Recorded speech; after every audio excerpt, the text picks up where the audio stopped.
नमस्कार, मैं श्यामगिरी। आप देख रहे हैं टीवी टीएफडी इंडिया। टीवी टीएफडी इंडिया में आप सभी दर्शकों का स्वागत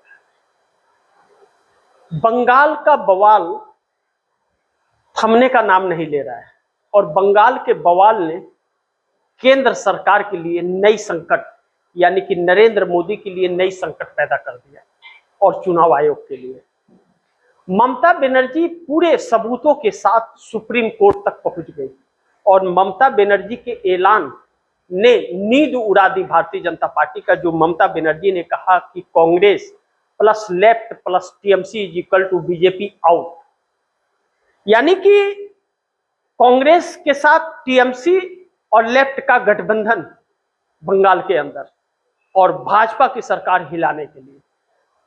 अब जो भारतीय जनता पार्टी ममता बनर्जी की टीएमसी को तोड़ने का प्रयास कर रही थी, इस गठबंधन के बाद वह तोड़ने के लिए 1000 बार सोचेगी, क्योंकि एक बार सब मिलकर के हमला करेंगे। यह क्या ममता बनर्जी ने अपने बचाव के लिए कर रही है या बंगाल के लिए कर रही है? हकीकत है कि ममता बनर्जी अपने बचाव के लिए कर रही है, क्योंकि आज तक इंडिया गठबंधन के हिस्सा रहते हुए भी ममता बनर्जी इंडिया गठबंधन की कभी नहीं हुई और नरेंद्र मोदी की सत्ता को बनाए रखने में ममता बनर्जी का सबसे ज्यादा अगर हाथ रहा तो वो ममता बनर्जी का। लेकिन किए की सजा मिली, सत्ता चली गई 15 साल बाद। अब समझ आया कि कांग्रेस के बगैर तो गुजारा ही नहीं है। कांग्रेस के साथ रहेंगे तो सेफ रहेंगे, कांग्रेस के साथ अगर छोड़े तो हम खत्म हो जाएंगे और कांग्रेस कमजोर हुई तो भी खत्म हो जाएगी क्षेत्रीय पार्टियां। यह अब समझ में आ गई। राहुल गांधी ने सही कहा कि भाजपा को टक्कर देने का काम कांग्रेस ही कर सकती है, बाकी कोई नहीं, क्योंकि ममता बनर्जी का वजूद बंगाल में है, बाकी के राज्यों में नहीं है। लेकिन कांग्रेस का हर राज्यों में कैडर है, इस बात से इंकार नहीं कर सकते। ममता बनर्जी भी तो कांग्रेस से ही आई थी, लेकिन ममता बनर्जी ने दगा दे दिया। लेकिन इसके बावजूद भी राहुल गांधी ने ममता का साथ देने का वादा कर दिया, हम आपके साथ हैं, और लेफ्ट को भी तैयार कर रहे हैं। कांग्रेस और ममता बनर्जी एक साथ मिलकर के मजबूती करेंगे। लेकिन जो इंडिया गठबंधन बिखर रहा था, ममता बनर्जी ने उसे एक करने का अब सिलसिला शुरू कर दिया है। सबसे बातचीत करके सबको एक छतरी के नीचे आने का, यानी कि कांग्रेस के छतरी के नीचे इंडिया आ जाएगा। इंडिया कांग्रेस किसी से समझौता नहीं करेगी, कांग्रेस के आधार पर समझौते सबको करने पड़ेंगे। अगर अपने पार्टी का अस्तित्व तो लोगों को बचाना है तो यह काम करना पड़ेगा, नहीं तो नरेंद्र मोदी दीमक की तरह सबको खा जाएंगे और कोई बचेगा नहीं। ममता बनर्जी का सत्ता चला गया, केजरीवाल का ठिकाना ही नहीं है। और जिस तरह से उद्धव ठाकरे हुए या शरद पवार एकदम बिल्कुल पार्टी वोटी टूट करके बैठी हुई है, उस तरह से अखिलेश यादव को 10 साल हो गए उत्तर प्रदेश में सत्ता गए हुए। 2017 में सत्ता गई तो उसके बाद सत्ता का मुंह नहीं देख पाया। इस बार अगर 27 में सत्ता नहीं आई तो हमेशा के लिए साफ हो जाएंगे, मायावती वाले हालात में आकर के खड़े हो जाएंगे। फिर उत्तर प्रदेश ऑप्शन ढूंढने लगेगा, कांग्रेस खड़ी हो जाएगी, तो इन क्षेत्रीय दलों का वजूद खत्म हो जाएगा। ऐसे में गठबंधन रखना बहुत जरूरी है और क्षेत्रीय दलों का बने रहना भी बहुत जरूरी है। लेकिन ममता बनर्जी देर आई दुरुस्त आई, समझ आया कम से कम, और सुबह का भूला शाम को वापस आ जाए तो भूला नहीं कहा जाता। लेकिन अब वक्त बदल गया है, अब वोट चोरी का और चुनाव आयोग का मुद्दा हो गया है। चुनाव आयोग ने भारतीय जनता पार्टी से गठबंधन कर लिया है, वह भी एक राजनीतिक दल हो गया है, क्योंकि वह विपक्षियों का नहीं नरेंद्र मोदी का सुनता है।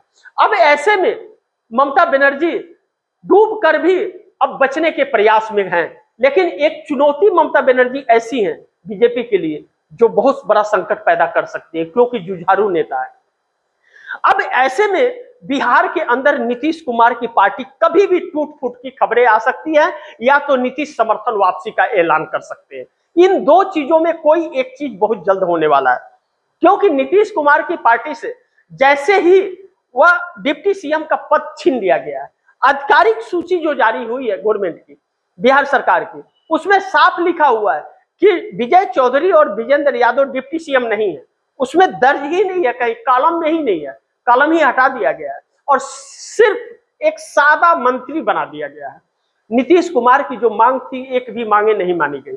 मोदी और शाह ने एक भी नहीं मांगी या शाह ने नहीं मांगी, लेकिन सम्राट चौधरी को सीएम बनाकर नीतीश कुमार बहुत बड़ी गलती कर बैठे। अब जेडीयू के अंदर नाराजगी बढ़ती जा रही है, डिप्टी सीएम छीन लिया गया, गृह मंत्रालय छीन लिया गया, स्पीकर का पद छीन लिया गया और पार्टी पर कब्जे की तैयारी है।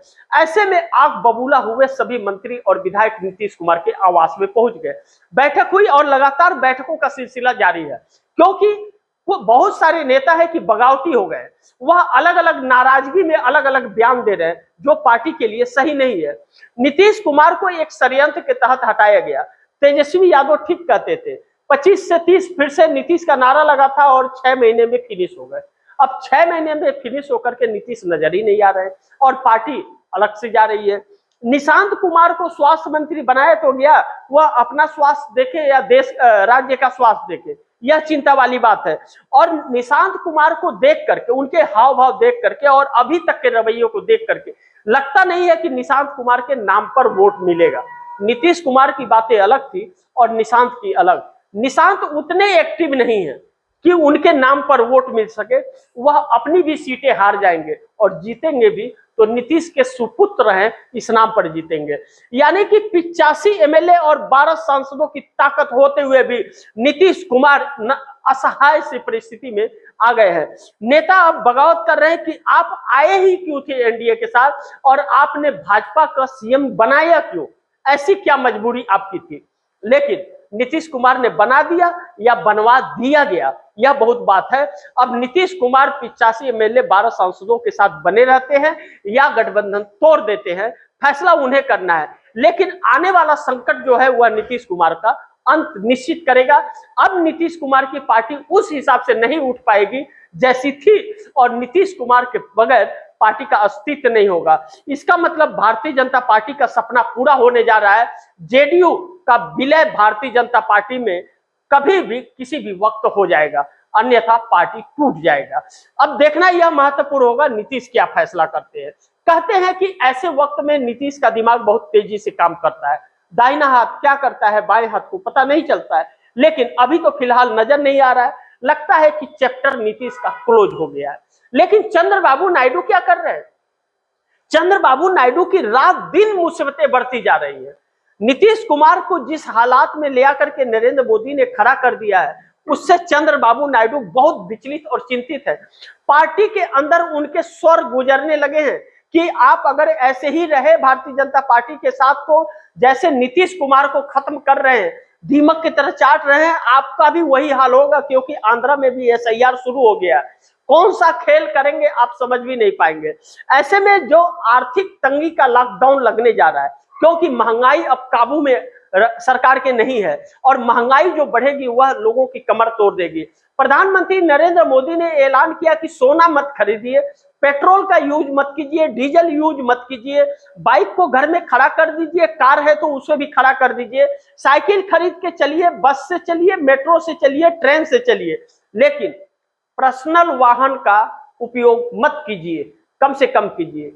जो दफ्तर जाकर के काम कर रहे हैं वह घरों से काम करने लगे, बच्चे घर से ऑनलाइन अब पढ़े, बसों वसों का चक्कर छोड़ दीजिए। जब यह परिस्थिति है तो मजदूर कहां जाएगा, तब खेती कैसे होगा। यूरिया खाद जैसे सामान भी अब किसानों को नहीं मिलेगा। कहा जा रहा है कि 10 बोरी ले रहे थे तो अब 4 बोरी 5 बोरी में काम निकालिए। सरकार के हाथ से मामला जा चुका है और ट्रंप का गुलाम नरेंद्र मोदी बन चुके हैं। यह ऐलान कभी भी हो सकता है। जानकारों का कहना है कि 100 घंटे के अंदर आर्थिक लॉकडाउन लगाने की तैयारी चल रही है। इमरजेंसी वाले हालात देश के अंदर हो चले हैं। प्रधानमंत्री नरेंद्र मोदी के इस ऐलान से पता चल गया। प्रधानमंत्री कह रहे हैं कि देशभक्ति ललकार रही है कि आप घर में शादी मत कीजिए, सोना मत खरीदिए, बहन बेटियों की शादी के लिए सोना मत दीजिए, फंक्शन मत कीजिए, मंदिर में जाके शादी करके चुपचाप बैठ जाइए, पैसे है तो बचा के रखिए। आखिर नरेंद्र मोदी को किस बात का डर लग रहा है? इस बात से चंद्रबाबू नायडू सहमे और डरे हुए से है। चंद्रबाबू नायडू इस बात से डर रहे कि यह परिस्थिति अगर हुई तो 2-2.5 सालों में नरेंद्र मोदी के साथ जो रहे हैं, टीडीपी रही है, तेलुगु देशम पार्टी चंद्रबाबू नायडू की, तो नरेंद्र मोदी ने ऐसा सिचुएशन पैदा कर दिया है कि चंद्रबाबू नायडू अपने वादे को आंध्र प्रदेश में पूरा नहीं कर पा रहे। 18 सांसदों की ताकत है उनके साथ, समर्थन है मोदी सरकार को, समर्थन देते हुए भी वह असहाय से महसूस कर रहे हैं। कोई प्रोजेक्ट पूरा नहीं हो रहा है, नया प्रोजेक्ट अब आ नहीं रहा है, जो है वह भी बंद वाली परिस्थिति में आता जा रहा है। आईटी सेक्टर हब बनाने की कोशिश कर रहे थे, आईटी सेक्टर हब बनाने के पहले ही ध्वस्त होता हुआ नजर आ रहा है। अगर लॉकडाउन वाली परिस्थिति आई, प्रधानमंत्री खुद कह रहे हैं 1 साल की बात, और बड़े बड़े अर्थशास्त्री कह रहे हैं कि हॉर्मुज बंद है, अगर हॉर्मुज चालू भी हो गया तो 2027 दिसंबर तक कोई व्यवस्था सामान्य हो ही नहीं सकती, और अभी तो चालू भी नहीं हुआ है।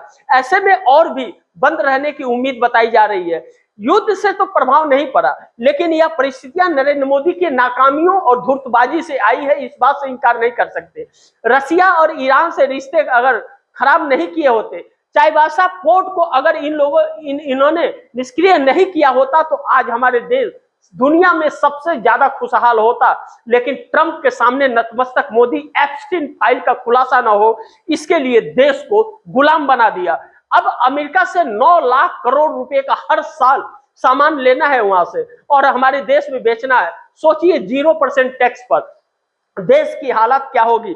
हमारे देश के किसान खेती नहीं कर पाएंगे, क्योंकि उनको फर्टिलाइजर के सामान नहीं मिलेंगे, और ऐसे में उनके खेत भी खराब होंगे, उनका सामान भी कोई नहीं खरीदेगा, विदेशी सामान के सहारे रहेगा। पूरा अमेरिका हमारे देश पर एक तरह से कब्जा कर लिया।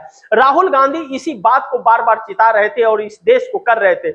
इमरजेंसी पर इमरजेंसी की बैठकें पीएमओ दफ्तर के अंदर लगातार चल रही है। वित्त मंत्रालय हो, चाहे वह रेल मंत्रालय हो, चाहे रक्षा मंत्रालय हो, चाहे कृषि मंत्रालय हो, हर मंत्रालय में बैठक चल रही है, लेकिन सॉल्यूशन इसका नहीं निकल रहा है, जो आम लोगों के ऊपर सीधा पड़ने वाला है। बड़ी बड़ी कंपनियां बंद होने वाली है, टेक्सटाइल से लेकर के बाकी मैन्युफैक्चरिंग सेक्टर तक बंद होगा। लाखों करोड़ों की संख्या में लोगों के रोजगार जाएंगे, और महंगाई ऐसा कि आप गांव छोड़ करके बाहर जा करके आप अपना जीवन व्यतीत नहीं कर पाएंगे।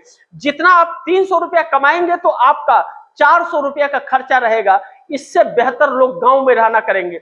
मनरेगा को बंद कर दिया है इस सरकार ने। अब जी राम जी लाई है, और पैसे इसके पास है नहीं।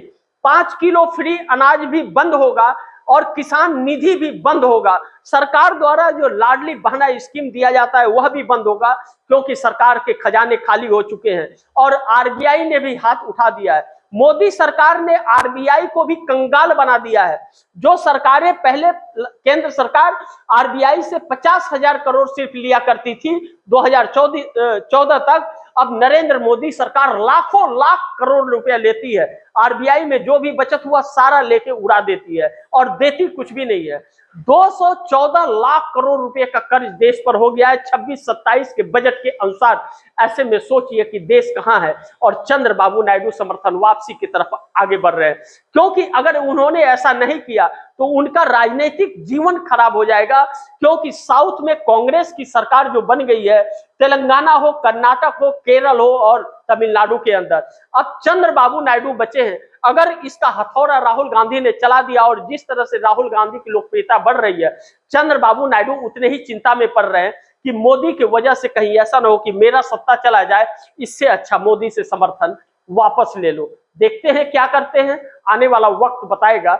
लेकिन मोदी सरकार बहुत बड़े संकट में आकर के खड़ी हो गई है, इस बात से इनकार नहीं किया जा सकता। बाकी देखते हैं जो भी होगा, खबरें आप दर्शकों तक लाते रहूंगा। आप दर्शकों की क्या राय है, क्या सुझाव है, कमेंट बॉक्स में जरूर दीजिएगा। इस खबर को ज्यादा से ज्यादा शेयर कीजिएगा, अपने दोस्तों को भी कहिएगा आगे शेयर करें। और आपने टीवीटीएफडी इंडिया को अगर सब्सक्राइब नहीं किया, सब्सक्राइब कर लीजिए। अपने दोस्तों को भी कहिएगा टीवीटीएफडी इंडिया को सब्सक्राइब करें। मिलते हैं अगली खबर के साथ, तब तक के लिए नमस्कार।